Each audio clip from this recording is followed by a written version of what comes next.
Hello, everyone, and welcome to the Babylon 5 Retrospective. This week on the show, we have a special live exclusive interview with Peter Jurasik, who played Londo Mollari on Babylon 5. I'm your host, Science Fiction Snob, sent from the future to save you from bad science fiction. But this week, no fiction, only facts. First, before we get started, let me welcome my co-host. He is the Jakar to my Londo, in that he's a little more angry and ugly. It's Cam. Say hello, Cam. Good evening, everyone.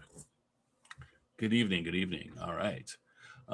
Okay. What first I'm going to do, everyone, is Cam. I'm going to bring in all of our guests, our panelists, and then we're going to bring in Peter, and we'll just let everyone know, who's doing what. So Cam will be our moderator. He'll be keeping everything on track. He'll be watching the chat, and he might be inserting some of the chat questions, if he thinks they're good, into the conversation. Secondly, we have Madman.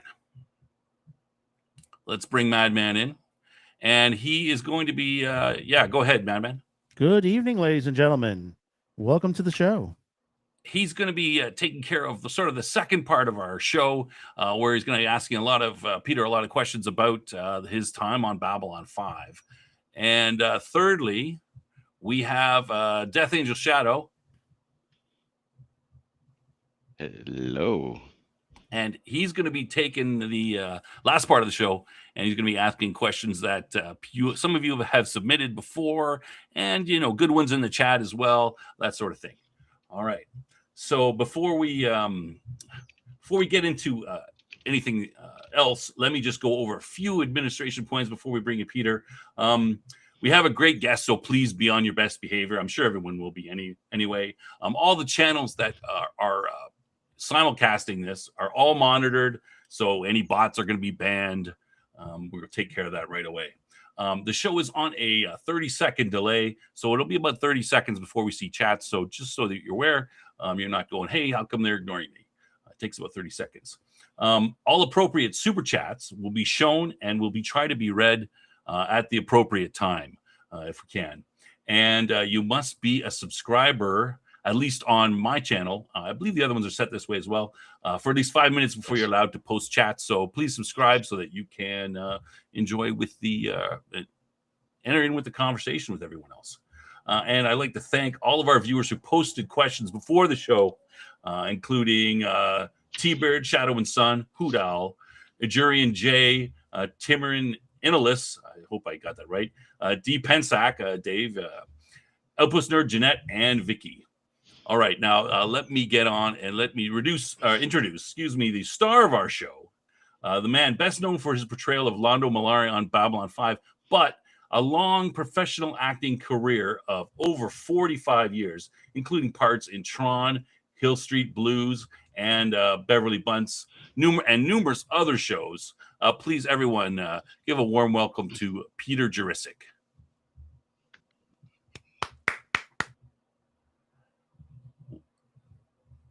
All right, sorry. Let me just, okay, let's go back to this. All right. There we go. Peter, welcome. We'll sort this out. We'll sort this out eventually. Yeah. Okay. Peter, how are you today? I understand that you had a little bit of a problem with the snow in the last couple days. I didn't have a lot of problem with it, but the state of North Carolina, where I live now, had a little problem with it. But I scooted down to the coast where I used to live, visited with my son, and now I'm back home.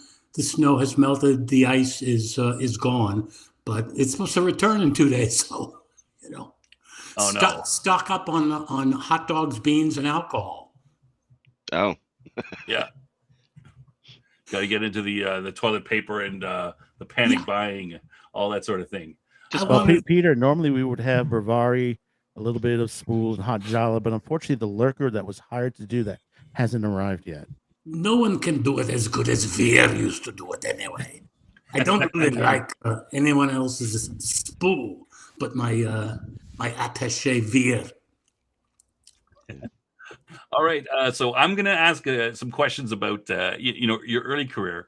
Sounds great. Question is about What about your first role as a professional actor? What was it? Can you tell us a little bit about it? What you did? Well, let's see. My first role as a professional was I started in New York because that's where I'm from, born in New York. So after I went to school up in Boston or up in New Hampshire, went to New York and got cast in a company of Godspell. Do all of you remember that show Godspell? As the fellow who wrote it, his name was Michael Tebelak, once said to me, "I hate shows about Jesus and clowns." But it was a show about Jesus and clowns. And so I did that. I was in the first national tour. Then I did it in New York. Finally, we settled down in Boston and Philadelphia. But it was a big success. That was my first job. I got the job on my father's 50th birthday. So it's easy for me to remember that day. And let me see, somebody okay, good. And, I forget what I made. I think I made $350 or thereabouts. And I was so delighted to have that money. I didn't know what the hell to do with $350. My roommate and I used to just throw the cash into a drawer and just, all we did was really work. So when you're doing 8 shows a week, you can't spend $350 very well anyway. So that was my first job. I worked in New York for a while. I eventually made it up to New England and did, quote, more serious theater at the Portland Stage Company. It was called Profile Theater when I was first up there. And then eventually, my girlfriend at the time had a dream that I went to California. And just like most 23, 24-year-olds, I decided, yeah, her dream, that's a fine idea. Hey, that's a good one for Point of No Return too, right? Weren't their dreams part of that? Anyway, yeah, I went to California. So, okay. So I was looking, I think your first, on your IMDb, I don't know if this is your first sort of television gig, but it said that you were in Family, the TV show. Is that your first television one? That was my first break. I had just gotten an agent. He was somehow connected with Family. I got a tiny role on that. Actually, before I did that, I did a film that Dustin Hoffman did. It was called Straight Time. It's a great film if you never saw it. It was about ex-cons. And I talked my way onto the Warner Brothers production office, and I literally did that, and told them that Dustin had worked with my dad in New York. My dad was in an ad agency, and he had worked with him, but I told him that Dustin said if I ever came out, I should look him up and see what he's doing, and that he was a friend to my father. The next day they called me back and said, we talked with Dustin, and he doesn't remember you, and he doesn't remember your father. But we think you had such big cojones that we're going to let you read. So they read for me. I played a small role. That was actually my first film and television role in California. But as I said, great film if you've never seen it. Harry Dean Stanton, Dustin Hoffman, who else? A lot of good actors in it. Peter Jurasik was in it in a tiny role playing the bank teller. In that the movie. It comes in second on your IMDb, probably because you were in the second season, I think, of Family. I just would mention, I was quickly going down the list in the show Family, and there's quite a lot of people who did a one episode sort of thing in there, and I just note that Stephen Furst, Veer was in there in season 4. Wow. Some Renee Auberjonois, James Woods, Tommy Lee Jones, Michael J. Fox, Ted Danson, Brett Spiner, Shelley Long. They all did gigs in Family? Yeah. Yeah. I just quickly zoomed through and picked out the ones that jumped in front of me, and I'm not that knowledgeable actor, but there's probably about 150, 200, I'm sure. Much more noticeable. You know what, Hollywood, people don't realize it, but it really is kind of a small town that once people start working and they say, oh yeah, this guy's got a big nose and curly hair, we can put him in a lot of parts. The town is really small. You run into the same people and the same people work, and that's just true. That it's just the people who they feel like can do the job and don't charge too much or don't cost too much time. it's a small town. So it's not surprising for me to hear that all those people were on Family. I cannot even remember what I did on Family, though, to be honest. I think it said you played Marty.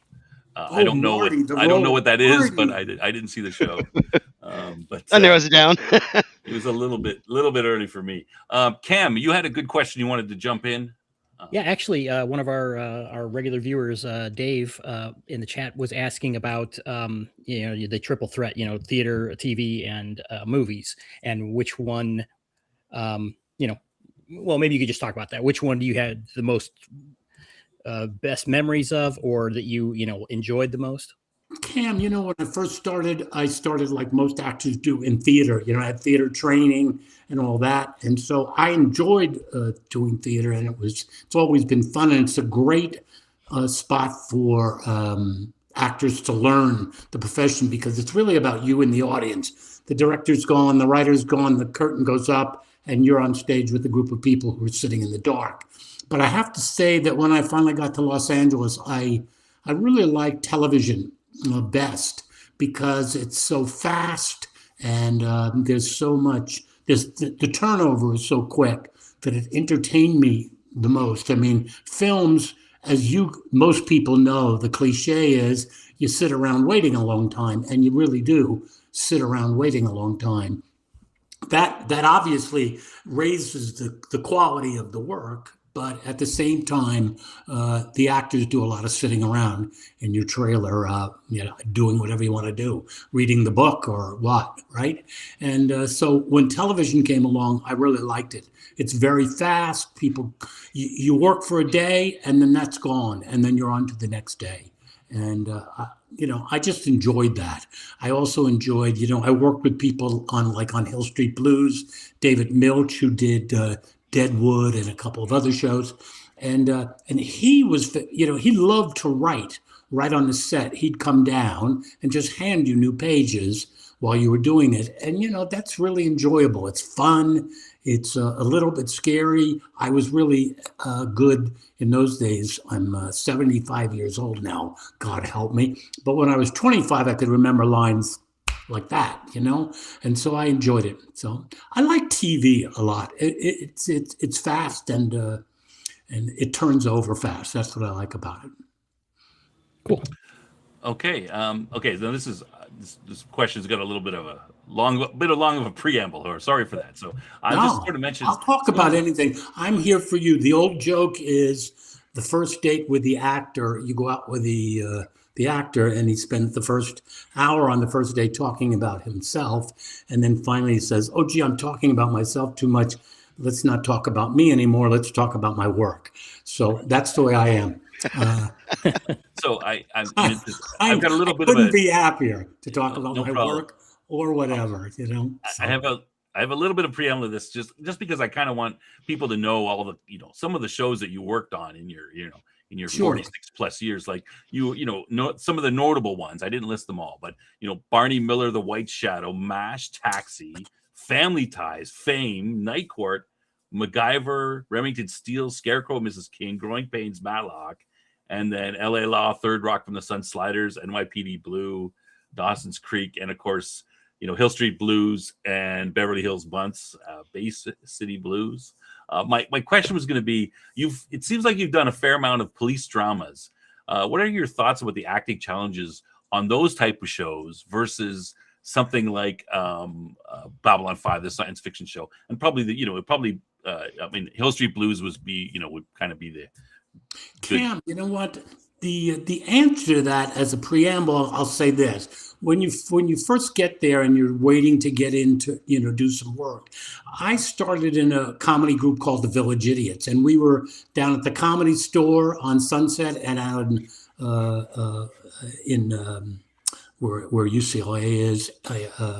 Anyway, we were working every day in those clubs, and that showcased who I was. So the first jobs I really started to get were more serious, more funny jobs because they saw me as a comedian at the Comedy Store. So I did Barney Millers. I did 2 Barney Millers. And people saw that. So the real turn was, how did I get to a place where I could start doing more serious work, for lack of a better word, or more drama? And that was that was a breakthrough. Producers had to, get by. Oh yeah, he's the funny guy who was part of the Village Idiots or on Barney Miller, and then slowly let me in on, what else? More serious dramas. I was lucky enough that in my training, I had done that. We go back to theater for a minute, right? And I had done both of those in college, and I felt confident about both of those. So that worked out, really good for me in the sense that once they started the first show I did for Stephen Bochco, who did Hill Street Blues, and he was a really successful TV producer. But he cast me in a show that James Earl Jones was doing, and it was called Paris. It was James Earl Jones' series, and it was really about him as a cop and a teacher. And I got to play his good friend. And I said to Stephen Bochco, well, gee, I'm happy to do this, but what do you want this character, what are you looking for this character to look like or do? And he said, you don't have to do anything, Peter. You just got to do you. That's all. And, you're the character we would like. We like the character to look like you. We want you to, we want to wear you want to wear your clogs. Wear your clogs. I was an old hippie.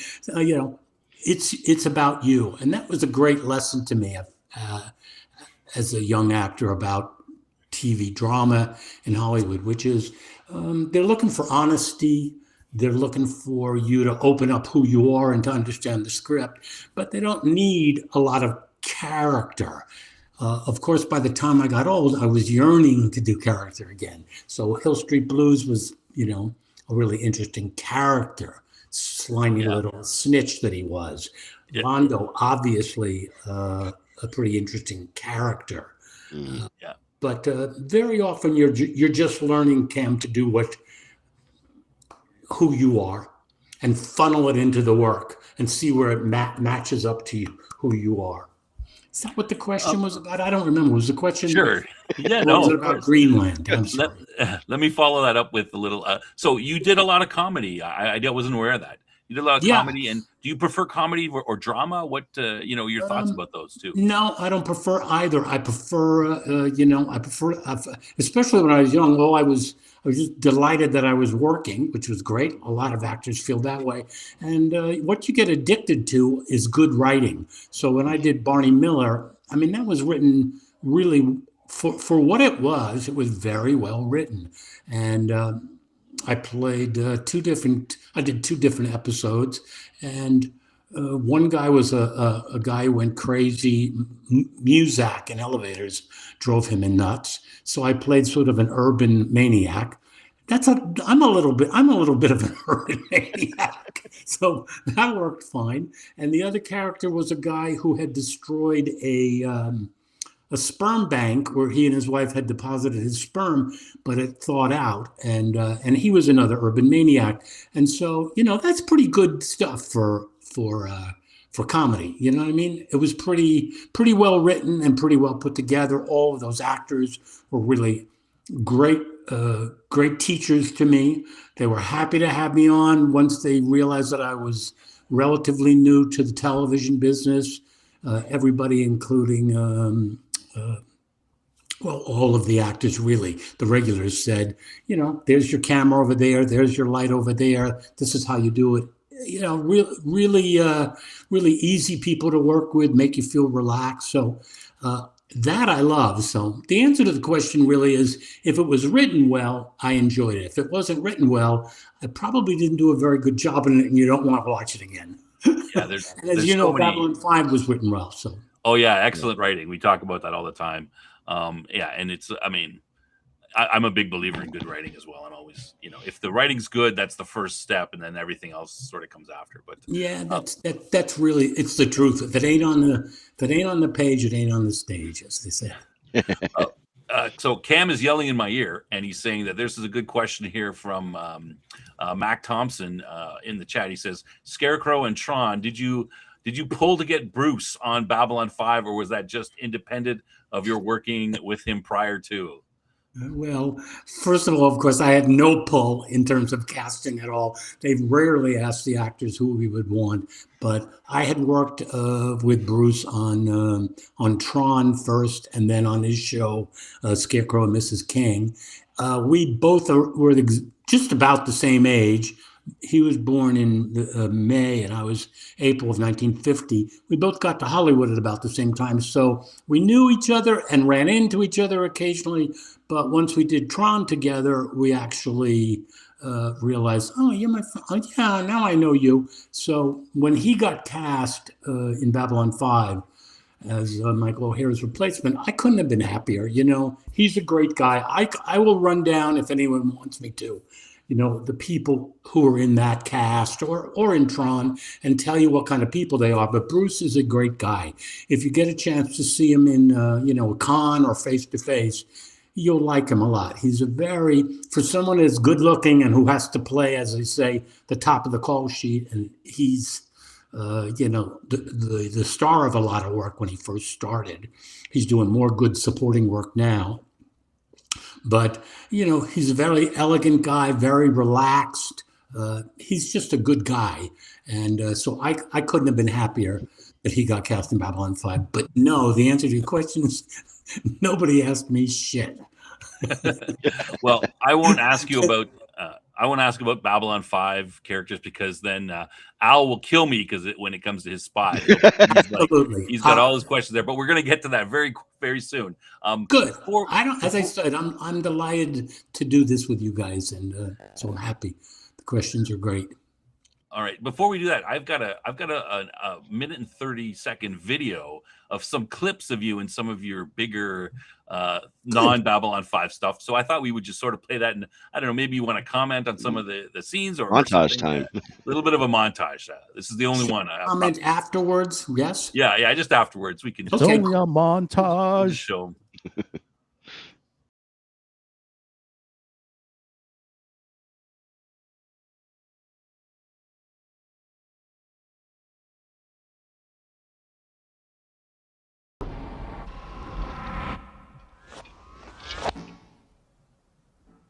You think you're gonna wipe me right out, don't you? No, Hey, You have a protected witness program, right?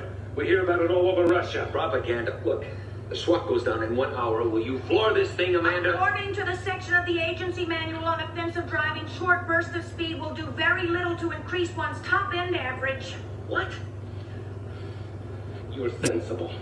She's sensible. Work, huh? Yeah, another day's window washing drudgery. I'm thinking maybe I should call in sick. I found $12 in my other pants. 12? Wow, you're set for life, huh? Hey, wait a minute. Montaigne Investigations. Jimmy Montaigne? Not a Hill Street cop? No, he's a cop from Polk Avenue. Now would you go to work? Right, Polk Avenue. Now I remember him. The guy popped me once on the Decker Mall for unlicensed jewelry sale. But also, he decides to administer a hearing test in the alleyway with a big stick. Wow.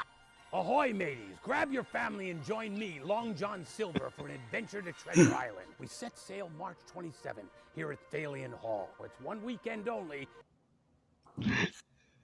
Really fun. Okay. Sorry. Just before we go, we'll just say we'll say thanks for the super chat there from Agile Monk. Yeah. Great. No, thanks. thank you. Great questions and thanks. Is there any Peter? Is there? I don't know if you want to comment on any of those roles or any of those specific. Oh, shows gee, they really make me smile to see them. Tron. We can do a lot of jokes about. The white tights. Really, the only people who should work in white tights are Hungarian gymnasts and maybe Bruce Boxleitner. but certainly not me. But I took a lot of static for wearing those white tights, but that was such a fun job to do. And the first time we got together to read for it, Jeff Bridges and I mean, he was so generous. He had just come off the show, the show that the film that cost so much money to do that went over the top. Can't remember the name of it. Anyway, he came back onto and he said, I made more money on that movie than he got paid $100,000. He wasn't really Jeff Bridges then. And that was a lot of money, but he said he made almost 10 times that in overtime. I can't remember the name. It was the guy who did Deer Hunter. What was that film? Come on, one of you guys. Anybody, someone in the chat, if you've got that. Anybody? Anyway. They're 30 seconds behind us, so they'll probably. Yeah, he said he was so nice to me. He said, shall we, we snuck around the Disney lot a little bit. We found the sound room. We went in and played guitars together. He is genuinely who he seems to be too, Jeff Bridges, really straightforward, not complicated, really nice person. And that job was so much fun to do because there were no sets. Steve Lisberger, who created and wrote the show, basically he would describe to us what we were going to do in the scenes, and everything was on green screen, and we had to play like children, and that was really fun. So I have nothing but happy memories about that, despite the white tights. And what else was there? Well, Scarecrow and Mrs. King was great. As I said, Bruce was already a friend, so that was nice. Interesting enough, my girlfriend at the time got cast in that episode as my wife. And that never happens in Hollywood. You never end up working with friends when you're both being cast. Yeah. So that was nice. And what else did they show there? What can I say about Dennis Franz? He won a stack of Emmys, and he and I had great rapport. We found each other very funny. Stephen First and I found each other very funny. It was a little annoying for the crew, but it was fun for us. We liked each other, had a great time. And so the spinoff for Hill Street Blues, Beverly Hills Bunts, I mentioned him before, David Milch wrote that. And so we had a great time on it. It got caught up in the marketing of it, dramedies and I forget what the head of the network. I'm so glad. If I haven't purposely forgotten his name, I should have. But anyway, he said nasty things about the show, and that was the end of it. So, but we had a great time doing Beverly Hills Bunts. That was a fun show too. So the David Milch's writing and Dennis Franz's acting. You're pretty happy. So the chat's coming back to saying Michael Cimino was the Deer Hunter, and you got it, Michael Cimino, and he did a movie. He did Deer Hunter, and then he did a follow-up movie that costs so much money. It's famous for going over budget. Anyway, I told you that whole story, and you dug that out. So, Heaven's Gate, was that the one, or was that the one that Jeff Bridges was in? That was the one that Jeff Bridges was in. He said he got hired for $100,000 and made 10 times that in overtime. Yeah, the chat's always keeping us. He made 10 times that in overtime. That's true. Yippee, good for him. Anyway. I wanted to ask a question here about, this is from B-Bricks. I want to ask a question about acting careers. What do you think is the best way to get into a performing arts career in today's day and age? You know what? I only can look at my own career because it's really true that there's no one way up. There is a lot of ways to getting a career in acting, but I studied it in college, and I had really good teachers, and so that was a good foundational start for me, to figure out really how to do it from a craft point of view. That was great, and the other thing I learned there was that I loved doing it. It was fun to do. So I would advise to people, get a good acting teacher and see if you can fall in love with acting, because you're not probably going to work that much at the beginning. And my best advice is do everything you can do as an actor. If your church is looking for someone to read the gospel, and even if you're not of that religion, go in and take the job. It'll teach you something. If whenever you can get up in front of people as an actor, you should do that. I mean, that's great training for you, and that's the best way. You know, turning down work is crazy, and I only want to do this, or I only want to be in funny stuff, or I only want to be dramatic. You never know who's going to see what. The work I got in Tron, I went to a party with a dear friend who I had done theater with in New Hampshire. And he had a party at his house, he and his girlfriend in Santa Monica. And the producer of Tron and the writer, who I mentioned, Steve Lisberger, who was also the director, they were both at the party. And they hired me, and they hired Dan Shore, who played Ram in Tron. Right. And I mean, that stuff really happens, and that's how that happened. You know, the story I told you about working on the Dustin Hoffman movie, that really happens. Sometimes, you know, you try something, but you can't do better than getting a good acting teacher and then just getting yourself out there. When I got to Los Angeles, joining a comedy group and getting in front of people at the Comedy Store was the way to do it. Saturday Night Live was just starting to cook, right. And that was great, you know. So that's the advice. Get up in front of people and do it.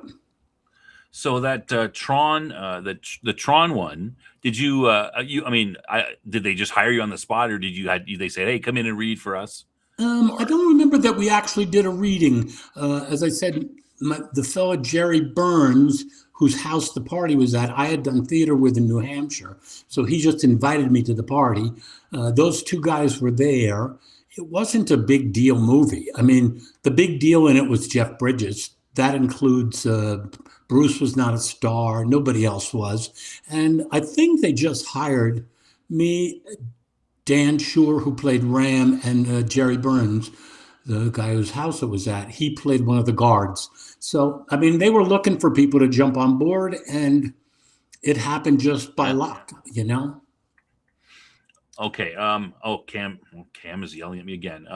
Another Tron question. Was Tron a strange experience with the special effects and the green screen? I assume that was kind of new at the time. Like you hadn't done a lot of that. What was that? Well, as I said, the interesting thing about it, right, is there were no sets. It was all green screen, and completely. So where you saw us holding a rail, or there was nothing there. You know, it was all sort of make believe. We had those funny white tights on, and they had, highlighted that stuff. But other than that, they were big empty sets, and it was the first time I saw what was called nowadays directors use books, and they show you what the scene is going to look like. But that was the first time I had ever seen that, where a director said, look, this is what the final product is going to do, and you guys are going to move around like that's what's happening. I mean, when Jeff and I were doing the ring game stuff, there obviously was nothing dropping. We were not throwing anything towards each other. We weren't even on, I think we were on rings, but they weren't lit up, and they didn't drop away. When my character fell to his death, they just had me hanging on the end of it was just a platform. So that was the fun thing about it. It was wild and interesting, but it was like how kids play more, If we're going to play Cops and Robbers or Cowboys and Indians or whatever, you kind of just make it up. And that's what he wanted us to do. So theater actors were good for that too. Right, because you kind of tend to do that without, wouldn't have a lot of props necessarily in the theater. You'd had to, that's a good point. It was the fun. One of the funnest things about it was the first couple of days. First of all, he hired the producer hired all of us for like weeks. He didn't do daily jobs. He gave us weekly contracts, which was great. He put all sorts of fun. There was a Tron video game, so he had Tron video games on the set so we could play. And the first week or so, we went to the Disney commissary to eat lunch, and we couldn't get out of our costumes, so we all went with the the white tights, and Right. so 10 actors in white tights walked in on these nice anime guys. And it was I think it was kind of disturbing for them. I am a little disturbing in white tights, by the way, anyway, as most of you would be. And at some point they said, really, we don't want you guys to go to the commissary anymore. We're going to have you, eat right on the... They don't want you around. That's nice. That's, I can take a hint. I'm a blues man, right? I know what you mean. Okay, sure. But that worked out great for us because we ate great food, sat around, we became a real team. It was wonderful. Good show and fun to do. A little mind bending, but fun. Would you, being on a sort of a bigger budget movie like Tron? Well, maybe it wasn't that big a budget, but it just seems like a well-known film. Like being on a movie versus a television, what's the difference between those two in your view? How do you feel the difference between those two and as an actor? I think again, I think I mentioned this, but when you asked about what do I like better, the big difference is that films take their time more. They're looking for a higher quality in terms of technology. People wouldn't have said that about Tron at the time. Tron was basically slapped around like a stupid stepchild when it came out. But even then, that was all groundbreaking stuff. So you got to put that in the context of the innovation of it. But films, for the most part, I think a lot of people know, take more time and they go slower to cover, a little piece of one scene in a full day. It's not so much to ask. Some scenes take days and days to do, while in television, they're moving along pretty fast. They got 12 pages to do in a week, and they got to, or whatever they got to do, and they get going and keep moving. And if it doesn't work out very good, well, then, you just move on. And then when you finally see it, you can scratch your head and say, oh, it looked like hell, but, wait till the next scene. In film, they're just taking their time more. I mean, I had a couple of people. Andreas worked on a Woody Allen. Andreas Katsoulis, who played Jakar in Babylon 5. He worked on a Woody Allen film. And I have a couple of people who did films with Woody Allen. And they said, he would not only shoot a scene and then go back and reshoot it 2 weeks later, call the whole cast back in to do that scene again, or he would just write it out completely and write a whole new scene. Right. But I think Andreas went back 2 or 3 times, for whatever movie he did with him. And, so film has a lot more money, and what that translates to is a lot more time. Right. To do quality, you can take your time. Yeah. A little faster. Okay, Cam, why don't you ask this question here that you are so keen to ask? And okay, don't blame it on me. This is my amateur. Go ahead, Cam. We'll be the judge of how good it is. Okay, this is my amateur comedy bit here. Would you be willing to get back in the white tights again if they asked you to do a new Tron movie with Boxleitner? No. No. Just no. Get back in the white tights. For no money whatsoever? Doesn't matter how much. To be honest, of course I would. First of all, I don't act anymore, so I'm not acting anymore because of some, medical stuff that has to do with light in my eyes and seizures and stuff. So I couldn't do it if I wanted. I can't do any more acting, but I had a long, fun career. So. And I would probably overrule it if they kept on stacking up $100 bills. At some point, I probably would say, "Yeah, let me see those white tights." Everybody's got their price, right? That's exactly right. They drove a dump truck of money. It's about the writing, and I didn't play a major character in the. I mean, I had a couple of scenes at the beginning of the original Tron, but somebody like Dan Shore, who played Ram.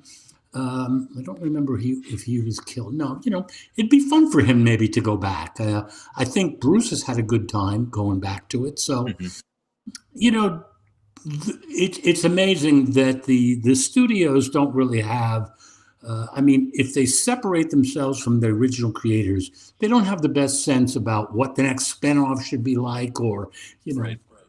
it's rare that blank 2 or blank 3 or Rocky 6 is better than Rocky 5 No, or that's Rocky true. 1.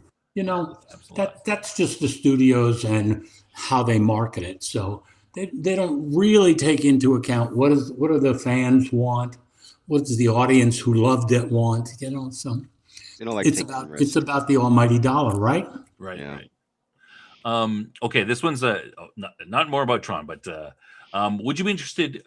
This question, I'm not sure who it's from, Cam. You give it to me, but this person would be interested to know if you enjoyed exploring a single character after so many episodic guest spots. I guess sort of the difference between that, the single character like Londo playing or the playing something different every time. That's a good question. Again, that's one of the things I liked about TV, but I was lucky that, a lot of the TV shows that I forget who was reading stuff from my resume. I did multiple episodes. The Hill Street character, Sid the Snitch, I did, I think, 30 episodes of that. And then, the spinoff we did too. That was another 20. So that's a lot of work. Third Rock from the Sun, I did a couple of episodes, maybe 5, 6, maybe 10. I don't even know. You could find out. Often I would get to do the same character, and that is more fun because if you're getting to do it again, the writers are adding some nuance, complications, other perspectives from the character, and that's a lot more fun. Of course, that's a great thing to do. That being said, I loved going in for one episode. I did a lot of guest stars as whoever was reading my resumes, on a lot of different shows. And that was fun for me. You'd go, show up, you'd get the script, you'd hit it and work on the show. If it was a drama, you'd start work as soon as you got there on the day one. If it was a sitcom, you'd rehearse for 3 days and then shoot it in front of an audience. And that was really enjoyable to do. I liked doing that because it kind of tested your mettle about, can you get your ego out of the way and just serve the show, do the episode, and then say goodbye, and you're gone, and collect the paycheck and go home. And I like that. So I enjoyed those single episodes a lot too. It was always about the character and always about the writing for me. Not that I didn't do stuff that that was about the money, I guess, or, especially if you're starting, you can't pick and choose so much. But right. I was lucky. I got a lot early on, Steve Bochco, Danny Arnold, who did Barney Miller. Those are good writers, and they're known for it. And so they were a great showcase for me to do their words, Okay, and that last Cam is informing me that last question was from Jan Schroeder. And I love Jan. Hey, Jan. I'll just comment that it looks like we've got 84 people watching live, so that's great. Good to see. Wonderful. People watching live. I think Jan and 83 others. And I think this is my last question. I thought you'd never get it done with you. Well, and after that, you get into the Babylon 5 ones. I think this will be my last one. Okay, so you played Sid in Hill Street Blues. Yeah, and one of history's best cop shows, and you went on to the spinoff Beverly Hills Blunt. Both series had a great cast, and so did Babylon 5. Can you tell us the similarities and/or differences working with such talented casts from all three shows? You know what? The difference really has to do with how old I was. You mentioned Hill Street, and you mentioned Babylon. What other show? Hill Street Blues, Beverly Hills Blunt. And that really had to do Hill Street and the whole Bunce experience, Hill Street, and I was a younger guy then, and so it felt. I felt so lucky to be on Hill Street Blues. It had won, and for the longest time, it had won the most Emmys for any drama, and it was really successful by the time I got to get on it and do that kind of a interesting character for it. So, but I was young, and so I felt really lucky. And the people on the show, for the most part, were all in for their show. And so if they thought you were doing good work, they were completely supportive of who you were. And so the different people that I worked with on Hill Street, they were already big hits, and their show was a big hit already, a lot of Emmys. They treated me really great. They thought I was doing a good job, and they encouraged me. And so that's what made that a great experience. I felt like everybody were big brothers and big sisters to me, and they took me in under their wing, and I was lucky to be a part of it. So that was fun. I liked that. By the time I was doing Beverly Hills Bunch, it was about Dennis and I. So we had already moved. We were the head people on the show then, and the regulars. And so it was time for us to kind of pass that on to the guests who came on our show. You wanted to encourage the people who were doing great work and just showing up for one day or 1 week or 3 episodes. And we had tons of good people and good directors on Beverly Hills Bunch. So that's what made that show different. By the time Babylon 5 rolled around, I was already, it's 30 years ago, but as I said, I'm 75 now. So, I was already pretty, sophisticated. I had done a lot of work anyway. So when I got the chance to do Babylon 5, I knew J. Michael Straczynski's writing was great. I knew I had a great character who I loved from the beginning. I auditioned the same day as Andreas, which was quite unique. And we both had talked about how good the writing was. And so in that case, I was trying to pass on to the other people who were younger than me. And I don't know how old, I may have been the oldest person. I don't know. Anyway, we've lost a lot of Babylon 5 people. But at that time, I could be kind of a teacher to them. So they were great experiences. I played different roles counting on my age. And in terms of Beverly Hills Bunch, it became about us. It was our show. So Dana Wheeler Nicholson, who is quite a good actress and done lots of good work. She was in all sorts of good movies. What was the movie that Val Kilmer played? I'm Your Huckleberry. What was that movie? Come on, guys. He was Tombstone. What was it? Tombstone. That's right. Tombstone is what Tombstone. Yeah. She was in that movie. She's done a lot of movies, but we were the three of us were the lead, so that was a different experience. And Hill Street, I was just a smiling little kid, who was so happy to be on the show, and get paid to do it. So, thanks for that question. That's a good question. They were different experiences, but wonderful. Okay, I'm gonna step on Al's toes a little bit. I'm gonna just ask a follow up to that because we're starting to get into Babylon 5, and then I'm gonna turn it over to him. So I just was gonna say, you're talking about being a mentorship on Babylon 5. Do you want to tell us a little bit about mentorship on that? And then Al, you take it from me. I'm not gonna talk anymore for the rest of the show.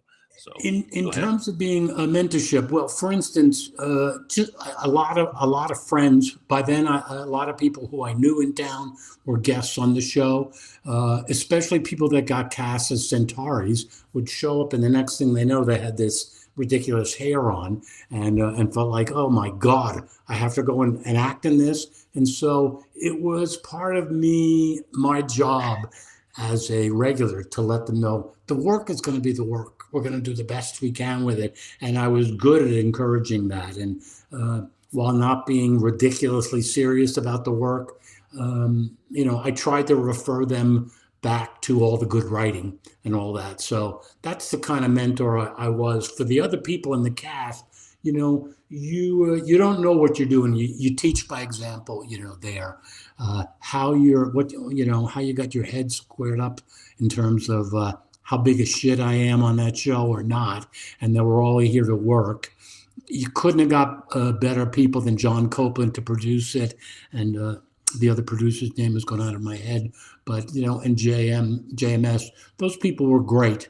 They appreciated if you got the work done and you got it done on time, And I didn't have anything to say to somebody like Andreas Katsoulis. I knew how good an actor he was, the best actor. Mira Furlan, I didn't have anything I had to say to her. She was already successful and a star by the time she got to the show. But, people who were younger, Jerry Doyle kept his eye.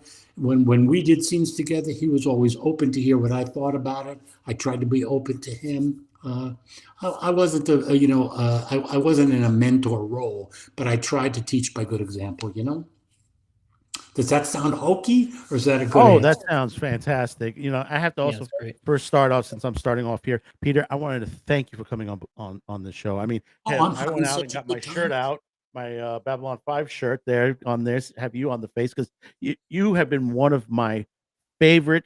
Let's show it again. Yeah, there we go. You have been one of my favorite characters on the series. You and Andreas, I love the interaction for you. A couple parts to this. Your scenes with Andreas has become legendary in the sci-fi community. How much time did you take to prepare for each scene between you and Andreas? You know what? We didn't take as you have probably heard, Madman, about, or so many Babylon 5 fans have heard too. We had different work, the way we went about our work. Andreas was, first of all, he had done such great work. He had worked in the very top-notch best theater, Peter Brook's Theater out of the UK, traveled around and did, great work all around the world, including in front of the Shah of Iran and, all over Africa. So he, the one-armed man in what was the show? The one-armed man in The Fugitive. The Fugitive. I mean, that's a great performance. He was so quiet and scary in it. He did a great job. So, but he would get dressed in the morning. We all would get dressed and do our makeup together. And when he got into the Jacquard drag, as I used to call it, he basically stayed in there all day. He was serious about his work. You could tell it was Andreas because he had his, the ubiquitous cigarette going all the time. He loved to smoke. And but he stayed close to the character all the time. I don't work that way. Lando took so much more energy. You could tell he's a much more energetic guy than me. He's a funnier guy than me. He's more ambitious probably than I am. And so I look forward to getting off the set. So we didn't really work on the scenes together. We both respected enough what we both were doing. And it was kind of him because he was really, the top of the heap in our cast in terms of talent, I think, and work. I mean, was there any ad-libbing between your? I mean, you had so many great scenes. I took a bit of a history lesson back to watch some of your stuff, like the elevator scene on there, the scene in the chamber room where basically you know that one. you told Jakar he's no longer basically a representative of his world, and then you screamed out, he's like, no, get him out. And Andreas gave that speech, and I know Boxlighter had Boxlighter had said later on that it made the hairs on his back, as Sheridan, it made my hair on the back of my neck just go up to that situation. And a good actor can do that for you, right? Yeah. But was there any ad-libbing to that point, in some of the scenes? You know what? Really, in terms of ad-libbing, I think that we had gotten a little bit of a leash from JMS that he was okay once we had proved himself that we were going to cover his material. But and we liked each other a lot. We were friends away from the set, so we could make each other laugh and we could cut up. Some people have seen outtakes and blooper reels that they saw. We would goof on the characters a little bit. So we could get away with a little, but JMS was pretty strict about, he wasn't a word-to-word person. You got to get it exactly right. Mm-hmm. But he was, once or twice, I think I went in and said to him, I don't know about this scene, Joe, or maybe I could do, maybe on my character. And he would listen kindly, Madman, and then he would say, "Yeah, just do it the way I wrote it." He'd give you a cup of coffee and a bagel and listen to you whine for a minute and then tell you, no, just do it the way I did it. It'll work out better. Getting back to something you said earlier about makeup and all that. Now, there was always times that people had said Andreas hated the makeup. He never liked to be in a movie or a series where there'd be a lot of makeup on the face or anything like that. But he was Tomalak in Star Trek, and then he came over and did Jakar in this. And it was a great makeup job for Jakar on there. Absolutely. But I said, because I know there's some people that just comment about that really. Yeah. And I don't know that he was really, I don't think he hated the work, but I think he was, as I said, you just look at The Fugitive, for instance, and, no makeup there. That's Andreas. And he was wonderfully expressive. And so maybe he didn't like, but he certainly never, mouthed off about it and couldn't have been more cooperative considering the stuff they were doing. His makeup was many, many times more difficult and more restricting than mine. His was a full piece that covered his whole face. Mine, as you know, just basically was from here up to put that bald cap on. And then the rest of it was painted on my face. So he had those big eye contact things he had to wear. A number of different actors came in to play the part that Julie Brown eventually played, his attaché, and they couldn't do it. They just couldn't do it. They couldn't wear those things all day over their eyes. They were too. So if Andreas did feel that way, I can't comment on that because he never complained to me about it. He was not a complaining guy by his nature. So. Mm-hmm. Okay, so I have a question from Lord Mathis out here. Was the nature of the relationship between Jakar and Londo in the writing, or was it the result of input between Peter and Andreas, or was it a bit of both, i.e. an effort between the actors and writers? Well, really, that's the true answer. I mean, obviously, I've already said that good writing is where it's about. That if it ain't on the ain't on the page, it's not on the stage. So we appreciated that we had good writing. But Andreas and I were both actors who understood that our role was to bring who we were to that writing. And I don't say that it's part and parcel with JMS's work. You know that what you want to do with a character, even a character like Sid, who is no makeup but had his the crazy hair, that you got to bring yourself to the work. That's what you're trying to do. That's the ultimate job, is to be truthful if you can, and honest in the work, understand the script, and then mix yourself into the wonderful writing. So I can't get written out of the next script by JMS by saying this, but we were all together. Yes, I mean, I can't imagine. I can imagine actually somebody else playing my role, but I have a hard time imagining somebody else playing Jakar, because he brought a real essence to it, and I may have brought an essence to it, but I would like to see somebody else play my role. When fans come up to me at cons and stuff, when I used to do those things and would do Londo Mollari, that was really fun for me. I thought, you might be able to play a Centauri, and that goes for you, Madman, by the way. Yes. Yes.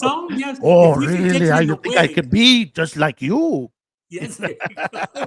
See, they can't, as Jimmy Durante, who nobody knows anymore, used to say, everybody wants to get into the act. Yeah. Yes. Anyway, I know Jimmy. It was a combination of all of it. I mean, when it's done well, acting, the actor and the writer are both working together with the director, right? Right. Well, I gotta say, sir, I believe, I agree, Andreas did bring a gravitas to that, but you did as well. I mean, I flop back and forth between you two as my favorite on the show. I hope none of the other actors are listening, but I mean, you guys were just great together, and each individually in the show. I mean, it was just, great acting. I loved it. But sorry, I had a ball, Snob, and you could see that. I knew I was in I knew I was in, a great spot. Pig shit, I was happy. So, well, just wait. There's more coming. These guys haven't seen, so it gets better. What did you say, Cam? I was going to say that these guys haven't seen. Some of these guys haven't seen the whole show. So you've got. We're in the middle of season 3, and you've got some really excellent stuff coming up. So, arguably, the later,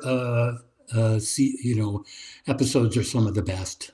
Third and fourth season, like any show, everybody gets better. The people who are filming it, the tech people, the people who are writing it. In this case, we had one writer, but all the actors start to discover you can hardly go to any show. I mean, if you go to whatever your favorite show, Seinfeld or Friends or whatever show, the first episodes, the first seasons are troubled because people are trying to write the right stuff for the right people. And, so yeah, good stuff to come up in third and fourth season. That's right. Well, Peter, we're getting inundated with, it's just coming through now. I'm putting them up, some of the chats, and they're all saying that, you and Andreas are the keys to this show. So a little money they goes all agree a long with me. way. I'm sorry to tell you, but what's that, Snob? They all seem to agree with me that you two, you're at least as equally as good. You guys made it. So yeah. Well, as I said, a little money goes a long way with some people. You get $10 out there, they'll say positive things about you. So I didn't have to spend that much to get the good reviews. But speaking of some of the shows that the episodes you've done now, more recently, you returned to the role as Londa Malari in the animated the Road Home. Yes. How was it to reprise the role in this recent animated movie? It was fun, and it was interesting. By that time, I felt, I just said, third or fourth seasons got better because everybody gets more practice. So I'm not as good a Londo as I was, in the middle of the third season of shooting him. So I suffered with that a little bit. I particularly missed, the original cast. It was the people who filled in for the people who have passed, gone beyond the rim, were great people and worked really hard at it. But it was not an easy. It wasn't easy for me to do. That's all. I'm also. Partly again with my theater background, but I'm also, besides a little over the top, I work physically a lot. My characters come out of how I walk, what I wear, So not having that under my to do. Anyway, it was a good experience, but it was a difficult experience. No Andreas, no Veer. I miss those people. Those people were really good actors, but really good friends, and we had great working relationships. So it rolled fast. You guys work together, right, as a team, or don't you? Well, then Right. It gets better when you work with people. What was that? I said we try, I even kidnapped Cam for my own show. Eventually you get better, right? When you work with somebody a while. Yeah. Let me ask you, this is with about because you and Andreas were fantastic, Londo, but also you and Veer had such great interaction as well. I mean, you were so much. I see that you had so much joy doing this. I mean, it was really good to see these scenes with him on there, and he's gone beyond the rim. He said that the interaction you had with him. I mean, you guys just hit it off. I mean, was it slow at first, or was it just like magic at the beginning? You know what? We had known each other. We both. He did St. Elsewhere, which was a great horror drama. People like Denzel Washington came out of that cast. He did that show on MTM, the Mary Tyler Moore lot, the Radford lot, and we were literally right across the street from each other. And so Stephen and I knew each other. Plus, he and I both went up for a couple of roles and got called back a number of times.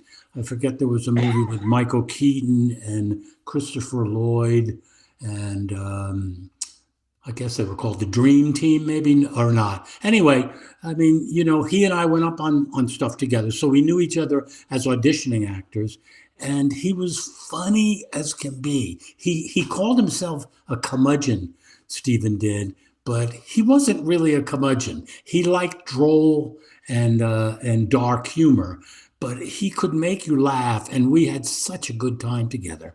And I think that that made our work really work well. We had a great time. We enjoyed our time together. I tried to, back when I was doing single guests and stuff, you try to build a rapport with the people you're working with.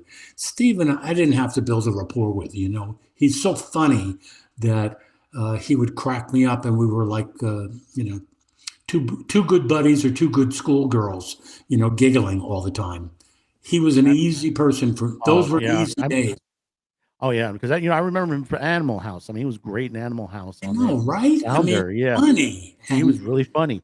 Now, the show always had the narrations and all that. But one thing I've noticed, and maybe some of the fans noticed, that you had let's see, the pilot, and then in the beginning, the narration. And it seems that JMS had you pegged as the true narrator of Babylon 5. I mean, do you think that was true with that, or was that just JMS just said, "Yeah, go ahead, here, read it"?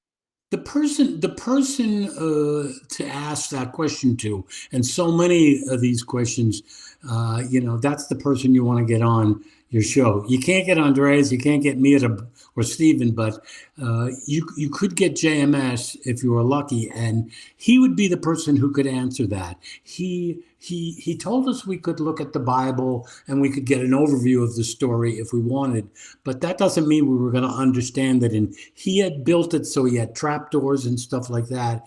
And I think ultimately, when it was all said and done, I think he probably thought, yeah, it was Londo and Jakar's story, but like all good shows, the romantic relationship between Sinclair and Delenn was very important to the show. And then, as I said, all the other characters, all the Jerry Doyle episodes, Andrea Thompson, and those all they're really important. But in a sense, I think by the end he had kind of revealed that in a centerpiece, maybe that's what he was looking for. But we spun out. He's such a good writer. He could work it all, In terms of the actual narrations, he just told me to do it, and I did it. Now you mentioned Andrea. Of course, we're already past that point where Andrea has left the show at the point, and Patricia has returned to the show because she was in the pilot and all that. How was it? How did you feel, when Andrea left and then Patricia returned, and you hadn't seen Patricia in a while since the pilot? Listen, Claudia at some point left. Jerry Doyle left, right?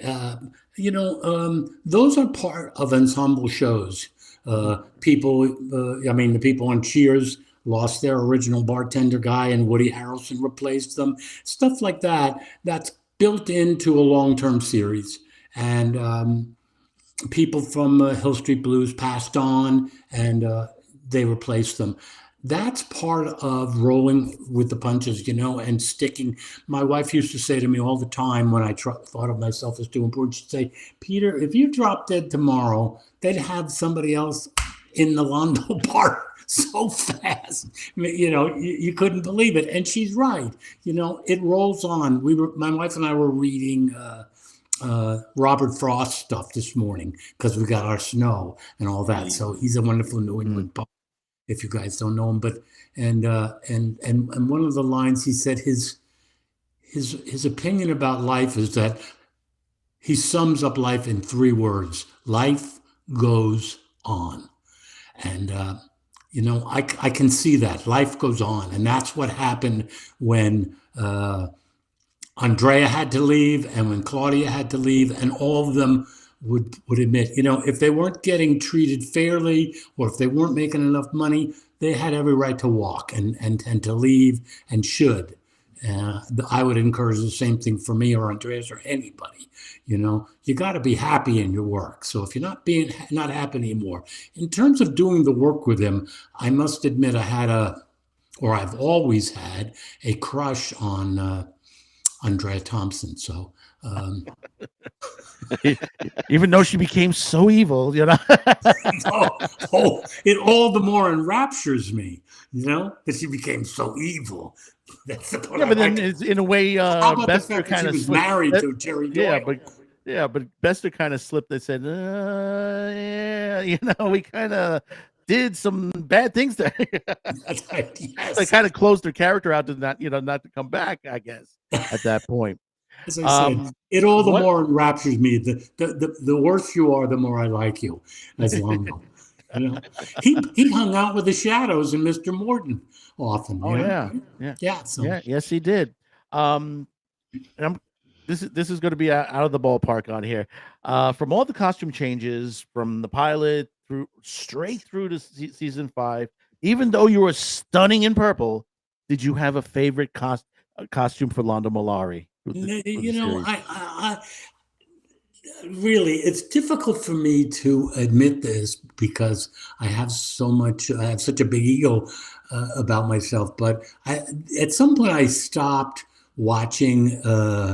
They were called dailies when I was doing Hill Street Blues, because I couldn't believe that creature that was on the screen was me. Like most men, or like many men, I imagine, in this whatever I imagine myself to be, but it's not the guy with the big nose who looks kind of chubby, and So what can I say in terms of costuming? I never felt like I looked very good. My wife thought the boots were good. The boots were good. He wore great boots. He had exquisite jewelry they gave me. The people who made the pins and things that Londo wore, I really loved. I also had a little crush on the costume designer. So I was a good boy and hung around, too much to talk to her about costuming. When I was just basically interested in talking to her, but I didn't really love my costuming. In the first season, you remember they had Londo in a cape. Do you remember when he wore a cape? Yeah. Yes, I do.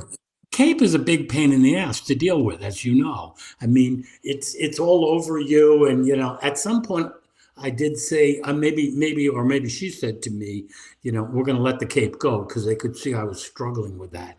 So, but other than that, I was, happy to have whatever looked good halfway on me. I was okay. Yeah, it almost sounds like The Incredibles, where he goes like, "No capes here."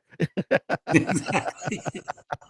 Did you get to keep any of the clothing from the series? No, not Are you at all? kidding? Even the purple. I have a sheet of papers. It's about that thick, a quarter inch thick, of when Warner Brothers did all the auctions of all our costumes and all the props and all the jewelry. And they ain't so dumb. They made a lot of money keeping those costumes and when I left the set, I wanted to take something to be a memory for me.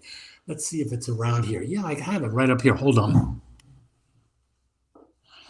And I requested that I could take one of the statues that was in Londo's quarters. Here it is. And they said no. They said write a request to Warner Brothers, and I did it in triplicate as they asked, and I'm not kidding. And then they wrote back and said, nope, we're not going to give it up. So, like so many of the people had already been encouraging me, especially Jerry Doyle. He said, pocket it, man. Are you kidding? Take it the last day, and they won't know. So, is that the artifact that poisoned you? No, I don't remember what that. There were 3 of these in my quarters. Oh, okay. It's just a little cheap piece of wood. Right. With a plastic top, but I don't know what they sold them for. But I told you I have the list of what they got for, Jakar's full costume and my full costume, and there were several thousands of dollars. So you can only show that because the statute of limitations. One more for you. They're great questions, by the way, Madman. Thank you. Thank you. Now, when the day was over, or time off, did you and the cast members spend any time outside? And I'm not talking Comic Cons or anything like that, where you meet fans. I'm talking like, man, did you go over a picnic or anything? Did you spend any time with them? Of course we did. Andreas and I were really good friends, so I spent plenty of time having to eat his dinners that he made. I'm not a cook, so he, I might take him out to a dinner, but I didn't force my food on him. But Mira and I were really good friends. Her husband, Goran, and my wife, Barbara, we were, we would share time. We both had kids at the same time. So my son was it Greek food? Andreas was his Greek. Yeah, he liked Greek food. He did. But he was a guy who would eat almost anything. When I traveled with him on conventions and stuff, I was amazed at the stuff he'd put in his mouth. He would eat anything, Andreas. He loved life. He loved eating. He loved smoking. He loved women. So he had a good time in his life, Andreas did. Yeah. Just to get back real quick, 1 second. And I'll say this. As far as the boots, both you and Andreas had the best boots on the show, the entire show. Oh, yeah. Good. My wife liked the boots, so I'm. I was just watching the scene with Andreas, and he was, when he's on the bridge, and he's walking across, and all you see is just his boots walking across. They were. You said Lando and Jakar wore the best boots in the entire series. She was a wonderful designer, and God, I'm so embarrassed that I can't think of her name right now. I know there's fans out there who will remember who did the costume designs, but.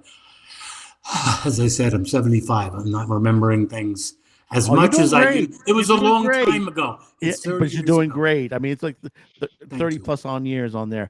So I'm going to switch it over to Jeff now. Bill Mooney, by the way. Bill Mooney was a good friend off the set. That's great. So I'm going to switch this to Jeff. He's got a bunch of questions to ask you there. Thank you again. Thank you for coming on again. Thank you. It is a pleasure. Especially to meet the great Lando Malari. Well, you're so nice. You led me all the way through this getting on here. So thank you so much. Not that all of you didn't encourage me on. We also have to thank, before I switch it to Jeff, we also have to thank David Shifter, who also put us together on there. Old high school friend of mine, and he got us together onto that. And he was a friend of mine. Did you tell them what I said? We don't thank him. Just tell him to send me $100. $100. Right? I'm going to text him right now on that. Yeah, really. I tell him I'll take checks from him. I don't think anybody else will take checks from him now in life. So tell him I'll take a personal check. All righty, Jeff. It's your ball. Oh yeah, I'm not sure even the grocery store takes checks anymore. I think I saw signs saying no, we're not going to take them anymore. It's going to get old, but yeah, definitely. Thank you so much for coming on with us. It was such a delight when we first got to talk to you, and I think so far it's been really enjoyable. I hope so for the fans. Good. Oh yeah, definitely. Same thing for me, as I said. Let's not talk about me. Let's talk about my work. It's fun. Yeah, Jeff. Just going to interrupt for a second. Peter, you're looking at the costume designer. Was it Anne Brucey? Is that her name?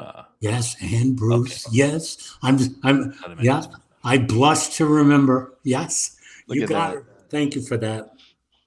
So I would be remiss if my first question wasn't from my beautiful bride, Jeanette. Oh, good.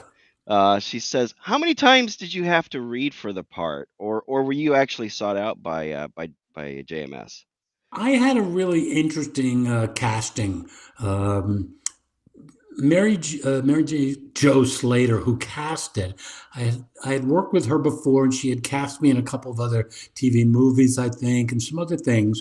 So she called me in for the part, and Andreas and I were with the same agent, so quite it's very unique. But we got called in on the same day, and we got called in right after each other. So I think I went in first. I read at 3, and then Andreas read at 3:15 or something like that, which is very rare. But he and I got to talk and look at pictures, drawings of our characters.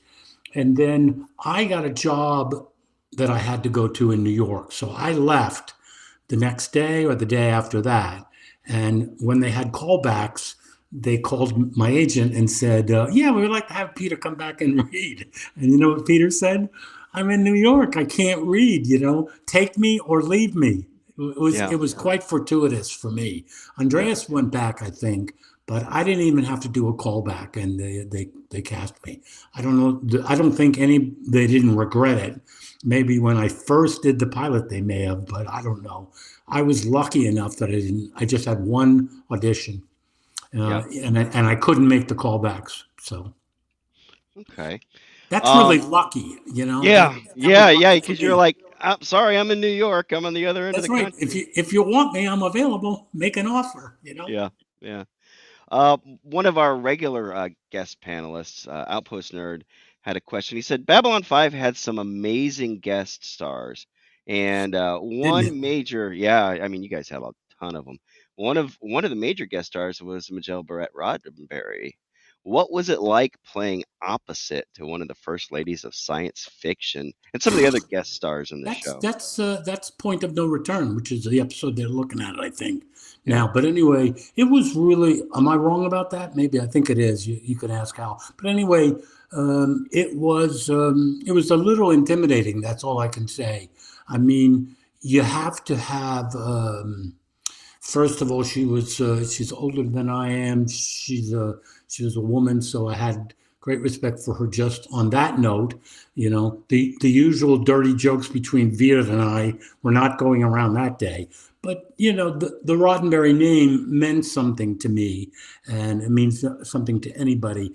And she also was a person, I had mentioned this about Andreas.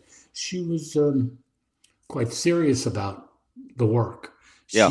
She didn't take the work. It wasn't a lighthearted set like as I said, Viet and I used to be. Stephen and I used to, screw around a lot and had a great time on the set. I tried generally to do that, but I was a little intimidated by her. You can't go anywhere in science fiction without running into Gene Roddenberry or what's his name from the Twilight Zone, Serling. Rod Serling, yeah. Rod Serling. These people, they're icons for a reason. In terms of television, they're pretty iconic.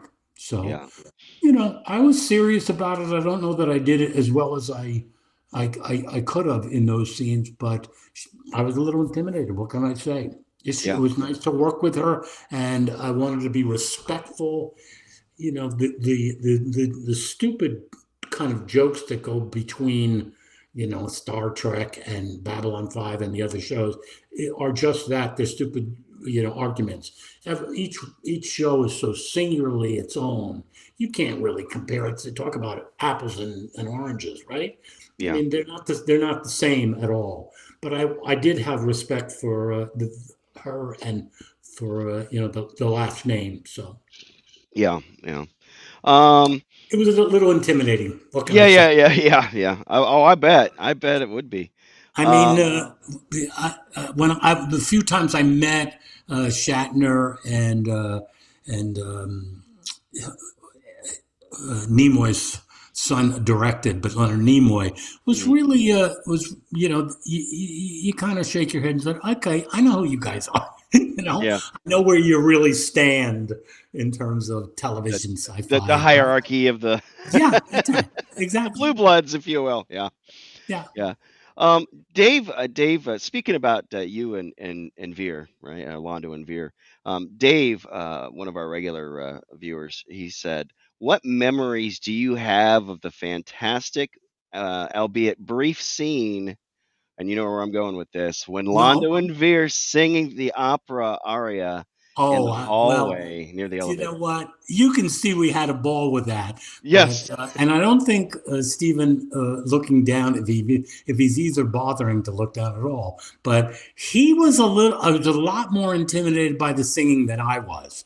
I had been in musicals and I had studied voice. And so I felt more confident about the music anyway, but what I remember is that Stephen was a little like, oh no, we have to sing Centauri opera, but we had a great time eventually. If you look at the scene, you'll see at one point I reach out and grab his hand. Yeah. And I did that in a kind of supportive way between the two of us. Mm-hmm. I confess that.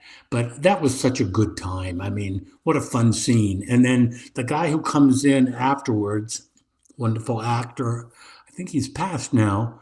He and I had worked together a number of times. And so that completed that scene. Oh, yeah.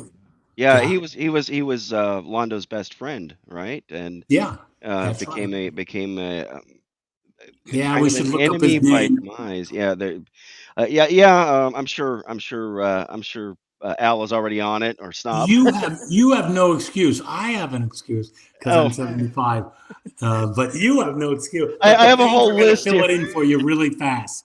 They're gonna fill it in. Yeah, he was a wonderful actor. I'm sure somebody's gonna pop it into one of these chats. Of course, 3 chats here. So that, I mean, that was, yeah. It didn't even come off as being supportive. It came off as, and you could see it when you did grab, but it came off as a like excitement, a celebratory, like you were getting him. You were both kind of really enjoying it at that point. We were trying to be fanboys of it, Yeah. We were acting like, I don't know, two guys who love the Beatles or the Rolling Stones or my generation's music, and say, "Wow, isn't it great? We love this." So that was the intent behind both of us. That Right. Gee, what fun! Our old favorite music, So yeah. How different is Centauri from Italian? Don't ask me. That's a good. We kind of made that up. We kind of made. Did you really? Yeah. No, there was nothing written. No oh, music. Really? No music was written for it, and no actual dialogue was written. I mean, I believe that's the way it went down. Somebody could go and track down the original script, but I don't think JMS wrote any words for us, and I know we made up the music for us. Oh, that's awesome. Stephen and I could goof around together. We had good fun. So there's an ad lib moment you guys actually had where you got to put it in. It probably had singing, operatic singing in parentheses, kind of like technobabble. No, it's true. That's really true. That's true. I have such pleasant memories. We had so many. I mean, like the duck scene, or where he says to me, or I say to him, "Come on, what is that American? Feathers, webbed feet." Oh yeah, he says cats. Right. I mean, those were such great fun scenes to do. Cats. That is a great scene, and that's early on. I think that was season. That was really early on. Yeah. But if you look at that, you could tell Stephen and I love doing it. So. Yeah. Dean wants to know, is it true, speaking about Centauri, is it true that you had an escalating dare about how bad your hair could be at the start of filming? And if so, tell us about it. You know what? I've told the story many times, but Dean is right. It is true. When they make a wig in Hollywood, they always make it, when they construct the wig, they always make it too long, because they hope that, they could cut it. And if it's too long, if it's too short, you're screwed, right? You can't make it longer. So they make them too long.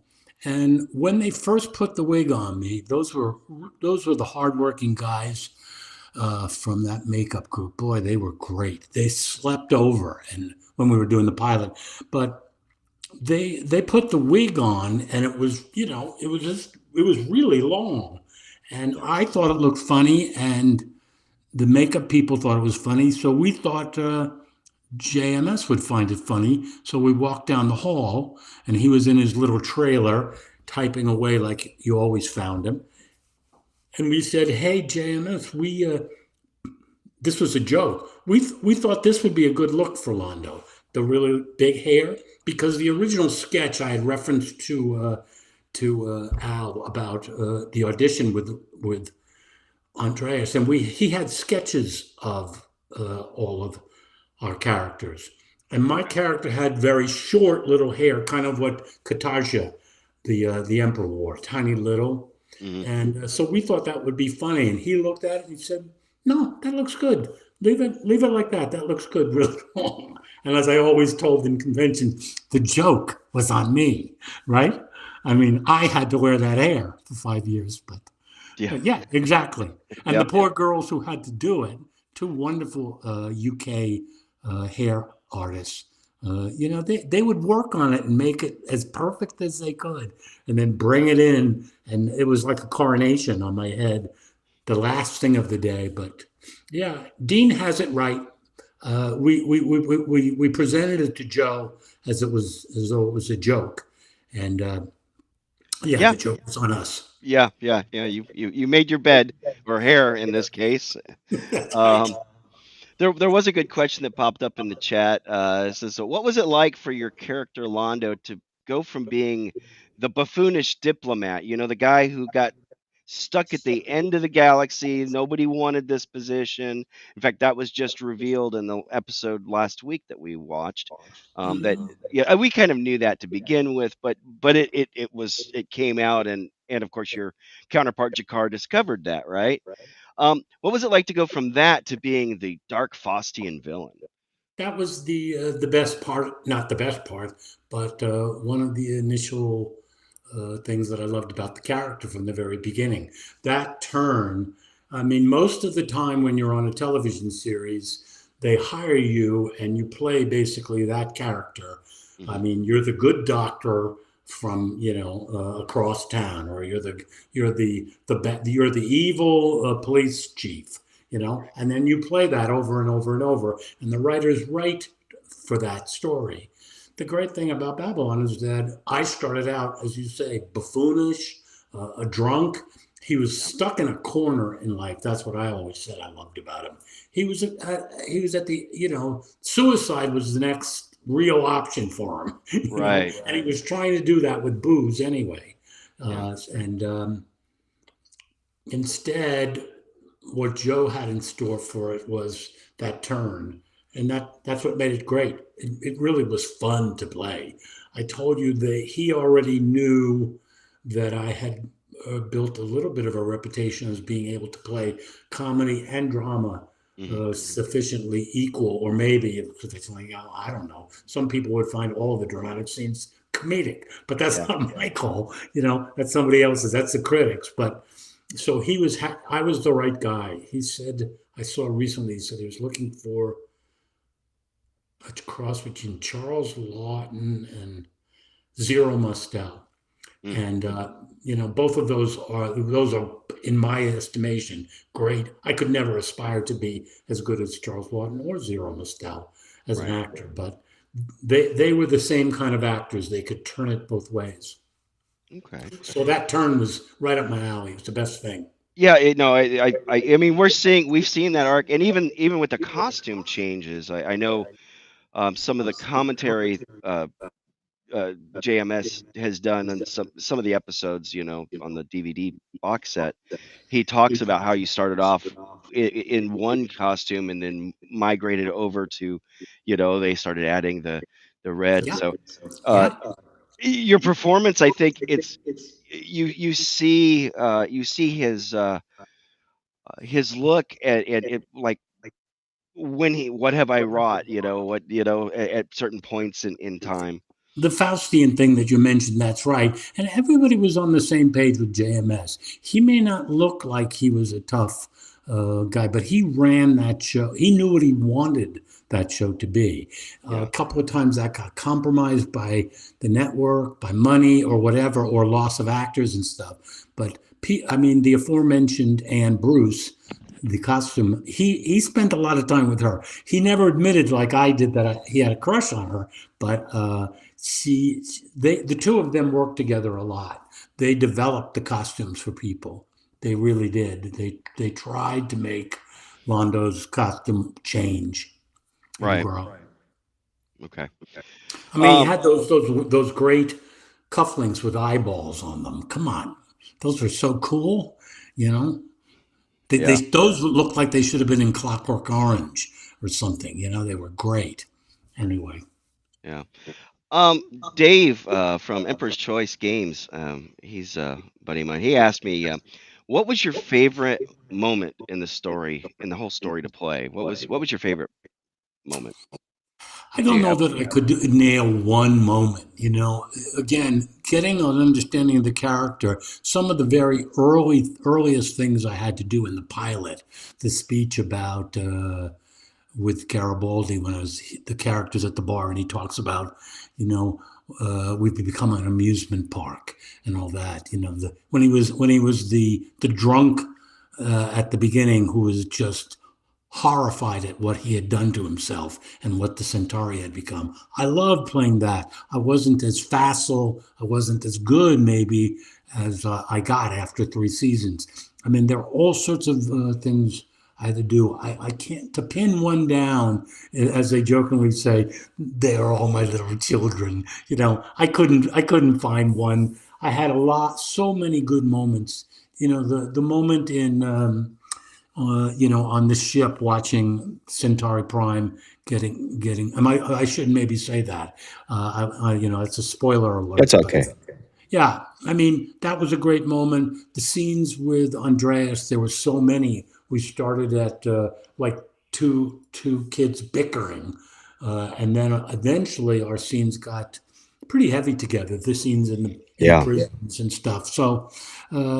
It's hard to pick one. I do remember, as I said, the pilot was really fun because I was just discovering him at that point. So I said maybe I wasn't as solid, and I wavered back and forth.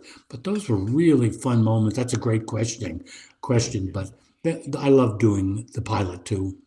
And there's a question here. As an actor, were you happy with the character development and resolution? It sounds like you were.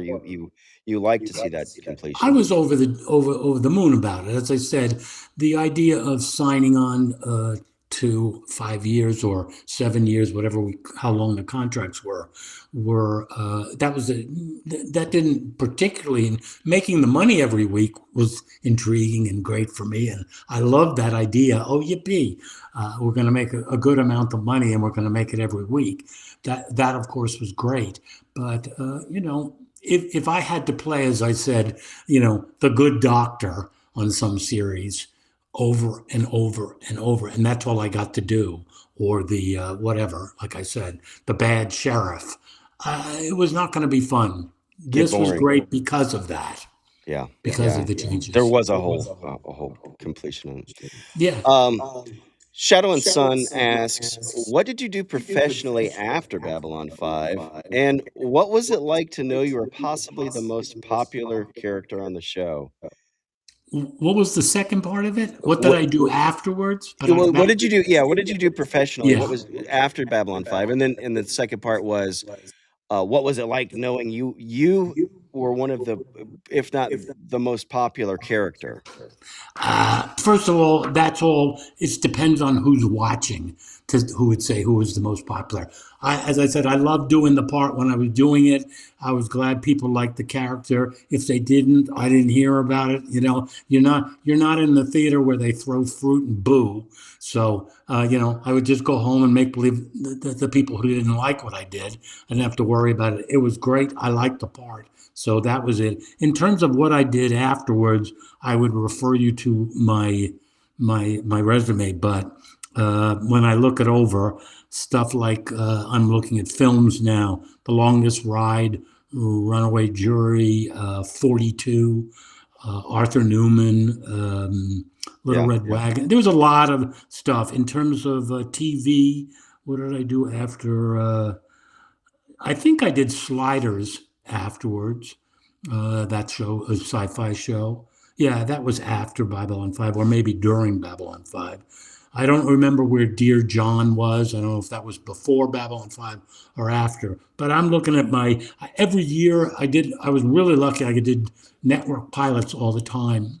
So after I did Babylon 5, I got a couple of network pilots that didn't go, but those were I did one with Pierce Brosnan, who I had done Remington Steele a couple of times. Oh yeah. Yeah, I did two. I think I did 2 episodes on that, 2 different characters, but I liked him very much. And we had a pilot that we did together that didn't go. And Shelley Duvall, I had a pilot that didn't go. So I did that. What else? I'm looking at my Drop Dead Diva, Going to California. I don't know. You know, I'm an actor. As I said, I have a kind of chubby face and a big nose. I look a little like Jeff here, but so they could cast me. They cast me. You know, I could work when they could find a spot for me just about in anything. If only I could act. If only you could act. That's right. I can't do what you do, though. You know. So anyway, I did a lot of work. You can look if you go on IMDb, that site, WIMDb. That is the only one that does actors chronologically, and the only way you get on there is if you actually have a SAG contract. So people could say, "Oh, I was on Breaking Bad. I did a couple of episodes of Breaking Bad." But if you go on IMDb, if it's not on there, you didn't do it. You know, because they put up contractual work. Okay. Let's see. We all love him as Londo. Could you ask him what other roles of his that he thought was particularly good in and that people should watch? So, well, obviously Hill Street Blues. That character, Sid the Snitch. That was the first character part, like Londo, that they let me do. As I said, the first stuff when I first was doing the show with James Earl Jones, I was playing me, and I played me. I played a lot of lawyers and teachers, straight guys. I could do those roles for people. But when I got a really juicy character role, that was lucky. And another actor said to me, "Peter, you hit the lottery twice, because really Londo was a great character to play, and Hill Street Blues was a great character. He was a fun character, Sid the Snitch." So I would say that was one of my favorites. I'm trying to think. I did just a ton of TV movies. So I played a lot of. I'm looking at my resume here. I mean, I think back to the Perry Mason movie that I did, and I met Jerry Orbach. He's an actor who was in tons of stuff, but we got to know each other on that. So that was a sweet movie. I loved doing that. I never thought that would be a fun gig for me. It was an old series, and those people were using me a lot. But I look fondly back at that television movie, and there were a lot of stuff that afterwards, I refer you to IMDb. If you haven't been on that page, the nice thing is you can find Babylon 5 and they'll show you everything I did after it. All 110 episodes. Yeah. Yeah, after the 110 Babylon 5. I know enough already, right? Yeah. Okay, sorry. Sorry, Right. Jeff. We're getting a lot of feedback and doubling from from you, I think. From me or from him? No, from No, Jeff. Peter, you're okay. And now we get it from you, Snob, also. Getting it from me too. That's strange. Al, I'll see if you go ahead. No problem. No problem. I'll take over here a second. Peter. Yeah, Yes. One of your. Oh, well, it's happening to me too here. Oh, wow. One of your biggest fans, you may know her very well. You've spoken with her. You've done a little bit of a soliloquy to her. She says, in the back there, you have a lot of books. Yes. What is it that you read the most? Do you read science fiction? Do you read, drama? What do you like? Well, all of these books over here are just plays and some acting books. I don't know who you're talking about. Who I did a you know who you're soliloquy talking to? about. You know who you're talking about. No, I don't know. It's not my wife. My wife. You know. Oh, you're okay. I had nothing to do with his wife. Don't believe him. Wait, those rumors are unfounded. Right now I have friends who are writers that I have a stack of books next to my bed. I have a wonderful friend who writes. He's written a new science fiction novel called I can't remember it. Noir. Anyway, his name is Rich Leader. I read his books. I have really good friends who are writers who send me all their books on hand. So I have a stack of books there. I have a dear friend who was a college friend who always sells me history, but I like science stuff, Brian Cox and stuff like that. Those are more my favorite. And I love plays and I love poetry because I'm an interpreter. That's my job. So now Jeff brought up the opera scene on there. And oh, you did. You can say no to this. But could you throw us a little tune tonight? Get a little bit. You want to see if I can sing Centauri opera? Yeah. Well, we know you had a bit of a singing thing. There's an album. I know there's an album that you have out there. That's right. You know. Well, you really, that's unfair because there are really serious singers like Bill Mumy. He was a serious singer. Claudia, I think, is a really good singer. Good. I'm not. You know, I mean, I can't sing any. I can't. I mean, I'll sing. Let's see. Boom, boom. Oh, I can't remember the words of the Centauri opera. I can't do it. It'll just cost you too much. You guys are paying a ton to get me on here already, and I can't make you pay residuals for good. I'm not going to sing Moon River for you. So, well, my wife. I can do Londo for you anytime. I can say, please, my good and dear friends. Greetings and salutations, my good and dear friends. What an honor it has been for me to spend this hour or two with you, you moon-faced assassins of joy. It has been a good time for me, so thank you. And these four who have invited me, as I said, I'm not sure I'm going to get the check they promised anyway, so it doesn't matter. The joy for me has been with you, the fans. These four over here, God only knows what they're up to. All right, that's my Londo for you. That's the best I can do at this age. Awesome. Great. Any more questions? Anything else I can do for you?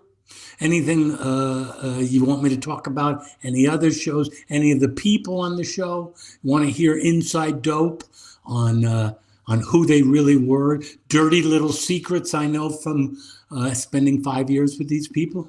Absolutely. I'll give it all. By all means, if the money's right.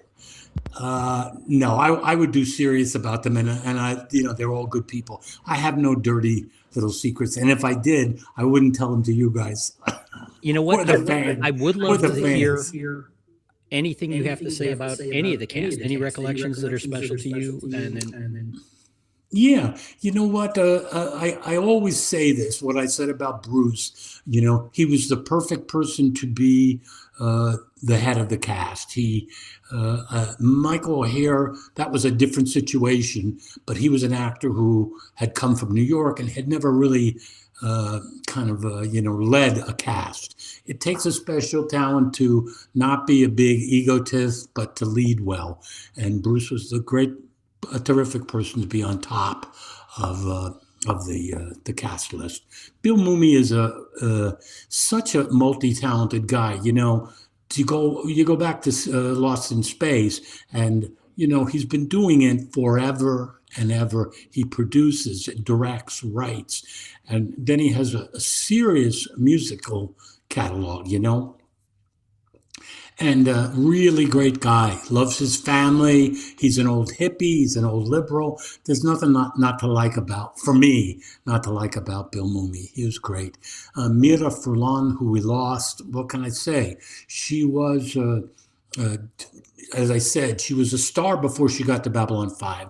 She was a star in her country, and she suffered a lot of, tough times and challenges because she was Croatian. She married a Serbian, and like all wars and standoffs, it's filled with a lot of crap. But she faced up to that, and she was a fabulous actress. I've already confessed that I had a crush on Andrea Thompson but she really was a special person. And likewise, Jerry Doyle. When he came, he was a guy on Wall Street. He had done some work, but very little, and he was quite amazing that he was able to kind of do all the work he did. And when I told you he was somebody who paid attention and learned every day, he was a smart guy. He was a smart man, and he learned. By the end of his life, as you know, he had his own radio show, and he was a very successful man. So, what can I say about him? He was a great guy. Pat Tallman has the biggest heart of all of us. She, Claudia was really the heart and soul of our cast, in the sense that when we were low or things weren't going well, Claudia she's a very strong person. She was the person who picked us all up. So she was kind of the beating heart, Claudia. But Pat has such a great, big, loving heart that she was great. I talked about Stephen already. I've talked about Andreas. What about Ed Wasser? Ed Wasser was he was Mr. You had Molden. great interaction with him, in the series. He was great. I don't know. I hope he enjoyed our time together as much as I did. Again, Londo was sucked in by him, but at some point, I think he was always aware that he was on thin ice with Morden, that he was getting something, but he was my character was a kind of character that was well aware when people were, taking from him. So, but Ed was, he was just a great, again, hardworking like Jerry. I don't think I'm an easy actor to work with. And so many of his scenes were with me. But he was always hardworking and working to be the Mr. Molden that we loved. So, My other T-shirt is an Ed Wasser T-shirt as Mr. Morden, but in darkness. He was great in that role, wasn't he? He was plain old spooky at some points, He was. Who else? Now there is a question from the chat. Let me see if I can get this out. Hold on 1 minute here. Okay, here we go. Edgelord King. My childhood friend, the best man at my wedding, died of cancer a couple of years ago. He was identical in personality to Londo. Thank you for reminding me of him every time I watch him. Well, what can I say? That is my great gift, that to get a character like that from JMS, and then for it to reverberate down to you, my friend. To remind you of your friend. I don't know what to say. Those are the good things. Sometimes I look back, as I said, I'm going to be 76 next year, and you start looking back at your life and you say, gee, I wonder whether I should have been, maybe I could have been a doctor, or that would have been fun. I could have helped more people, or I could have been this or that. And sometimes I do that, like everybody does, about their work. But moments like this, make me realize I was really lucky to do what I did. Even in the smallest roles, if you touch somebody, you brighten their day, or in this case, remind you of your best man who you lost to cancer. Well, what can I say? I'm a lucky son of a bitch, right? So. Oh yes, you are. To tell me. Now, we have anything else? Ask Peter. Do I have anything else? No, Haven't I talked enough? As I said to you, the joke about the actor, don't forget that. I could go on. You could shut this down, and I'll sit here and talk for another hour. But that's because I'm old, and I had some blessings and good luck in my life. We'd all listen. Yeah, right. Thank you, guys. Thank you. No, thank you. Yeah. So we're hitting the 2 hour mark, Peter. Okay, good. I don't know if you want to continue or. Well, I would take more questions if you want. At some point, my wife will come in and say, "Come back to my arms, my my lover and friend, right? But I would answer some more questions if you wanted me. I'm going to say what I said at the beginning. Snob, Al, and Jeff, and all you guys, Cam. It's up to you guys. I'm ready to say goodnight, and I'm ready to thank you for a great time, and I'll follow your lead, okay? And I'll go get a glass of Bravari and call it a night. Well, how about we do two more questions? Great. And I'll anything you like. The only thing I refuse is singing, and that got you off the hook. You don't know how bad I actually sing. I could sing a little bit, but I did musicals. But I'll put it to a question from Jeff and one from Al. Okay, sounds good. Thank you, Snob. Go ahead, guys. I'll start off here. Hang on. You were on Sliders. I think toward the end of the series. How was it working with that group of science fiction? Well, first of all, the cast was very generous. They were, happy I was on. I was replacing an actor in a sense. I can't remember his name. He's a famous English actor. In a sense, I was replacing him, not actually. And the thing about that role is that what was he? He was like an astrophysicist or something like that. The character, very, very big head, very bright, and goes without saying it was a real stretch for me. That's great, John Rhys Davies. That's right. First of all, those are big shoes to step into, and the character was so smart that I always felt like it was, above my head. I don't know that I did such a great job with the character, but it was certainly a joy to do. I enjoyed it. I had played people who are smarter than me a number of times, and that's always a challenge. Let's make believe I'm really smart, as I always tell people. I can hardly figure out how to make cornbread muffins without following the recipe very carefully. And so to make believe that I was an astrophysicist, not really, But I had a great time, and I loved doing it. One more from you, Jeff? Yeah. Real quick, any hobbies or projects outside of acting that you enjoy? You know what? As I said, I'm a real lover of music. I'm have an eclectic taste for jazz. I love all the people from the Boomer generation, but I'm the ultimate Bob Dylan fanboy. So I love him, but I love Jeff Beck, and so I love I love rock and roll. I love Pat Metheny. I love Jaco Pastorius. So I love music, and as I said, my wife and I, on our second cup of coffee, were reading poems to each other this morning. That's not kidding. That's real. So I love poetry because that's what acting's about, interpreting literature. So it was really great. That's so awesome. Those are my hobbies. I love baseball too. Me too. I know. I see. I mentioned it to you. Yes, sir. I've been in your park. I love Wrigley. It's great. Wrigley's great. Yeah, it's great. Who else has appeared here?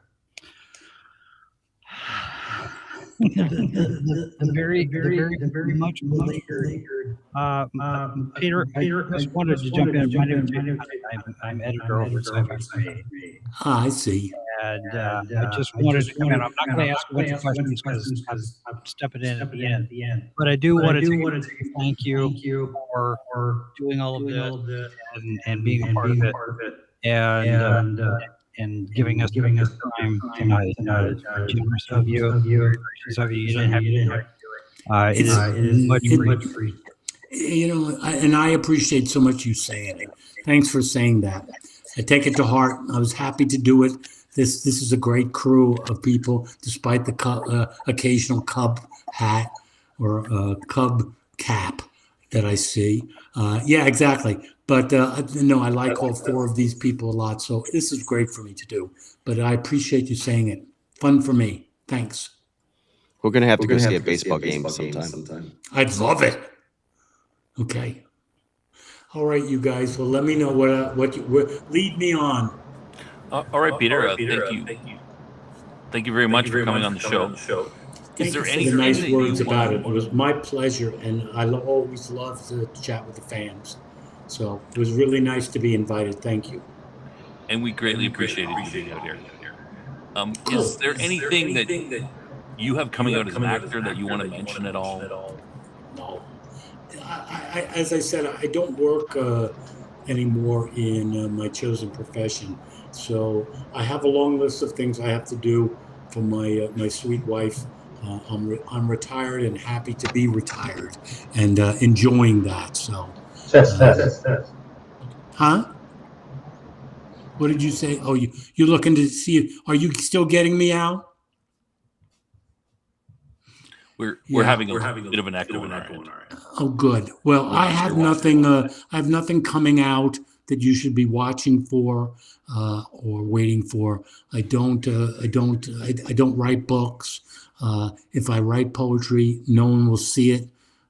So, anyway, thank you for asking. Peter, I did have a thought on how you for the Tron franchise. Your program was here, but your human user we've never met. And you mentioned your lightsaber. I wouldn't see why you couldn't play a blind programmer and come back to Tron. I'm not sure I understood what you said because I'm getting a little broken from you. But are you trying to get me back in those white tights? No. You could play your human counterpart. Oh, yes, that's right. I could. That's right. He didn't die. That's right. Put on the bank guy. Right. Yeah. Make sure you give Disney a call if you got some, cachet over there. As I said, I don't think I can get in front of a camera anymore because of these light things. But yeah, I would. You put on dark sunglasses and your character is blind and you're all set. That's it. That's who I can play. You got it. Write me the role. I'm there. If I can wear sunglasses, I can do it. There you go. Well, thank you very much. Okay. Thank you, guys. All right. Thank you, sir. And hopefully we can have you back at some point in the future. That would be great. We greatly appreciate this. Thank you for your time. And thank you on behalf of all the fans for the joy that you brought us in the show and as London. Thank you. Thanks for saying it. I appreciate it. Thank you. Okay, thank you. And if you could just sort of hold on after the show ends, and then we'll let you go. Is that when I get my? Is that when I get my money? Yeah. That's the pay. Thanks again, everyone. Thank you for coming into the show and watching. Don't forget to like and subscribe on the way out. And have a good night. Good night, everyone.